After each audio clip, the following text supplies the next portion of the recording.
This restaurant in particular, for instance, zoning was a big deal.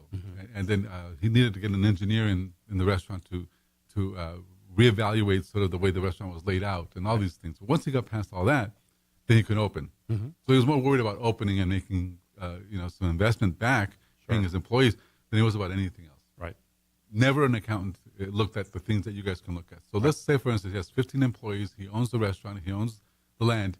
What can you guys do for a person like that? Well, quite frankly, there's three big areas we can help them with. There's an employee hiring incentive where he can actually get tax credit for everyone that qualifies, and almost anyone qualifies for this, especially in the service industry. A lot of people come from backgrounds that they would qualify for one of these tax incentives. Is it because of their economic background, or economic background, maybe where they live, maybe if they had been on food stamps prior. Okay. And when they fill out the questionnaire, the employer is shielded from the results.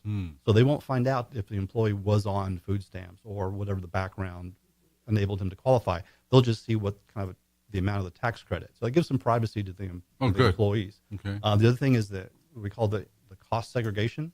So we have engineers look at your property and all of the things inside your building, because a lot of people depreciate a building over the building's life, which is identified as usually 39 years. Sure. Wow. If you reclassify a lot of those assets to personal property, now you can depreciate it over 5 to 7 years, which is much faster. And then you can take that catch-up depreciation in the current tax year. And that can be big. That could be 6 figures. I told our CPA that runs the chamber and helps us with the chamber stuff to listen. So I hope you're listening, Sheila.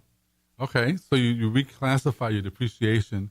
Yeah, that's amazing. That's huge. And then it's not just assets. If you, like you said, if you had to have an engineering survey done, that can be classified as a personal property as well, and the cost of that can be depreciated. So what people would think, well, that's just out-of-pocket fees that I'm having to pay. You can get some money back on that. So it's very, very specific, and you have to have the right people know how to look at all those assets. Oh, for sure. And be able to reclassify them to take advantage. And this is your specialty. I mean, this is what you guys do. We do this 24/7. I mean, we have people, all staffs of engineers, CPAs, tax accountants, all those folks. What's the third one? The third one is actually property tax reduction. Okay. So one of the things that we found, especially restaurants and auto dealerships get overcharged on their property tax, and they don't even know it. So it's one of those things you have to be able to go in, and we go on a property owner's behalf and fight those battles. We'll go before the appraisal districts and make sure that you're being appraised properly, not being overcharged. As it is, it's very painful to do those. When you have to go to the appraisal district to start, you have to go all the way down to Houston and figure out how to park and all that. But it's fine because there's generally parking. I've done it before. The painful part is when you sit in front of the person and he asks you, says, "Okay, show me your case," and you have nothing to show. Well, right, and that's you don't know how to do it. That's right. We with the experience, we know what to do, and we can a lot of times call those people's bluffs because that's how they operate. They're hoping that you're just going to fold and not know what to ask and not know what to challenge. We know how to do that. Wow, and they're very nice, but they still don't budge.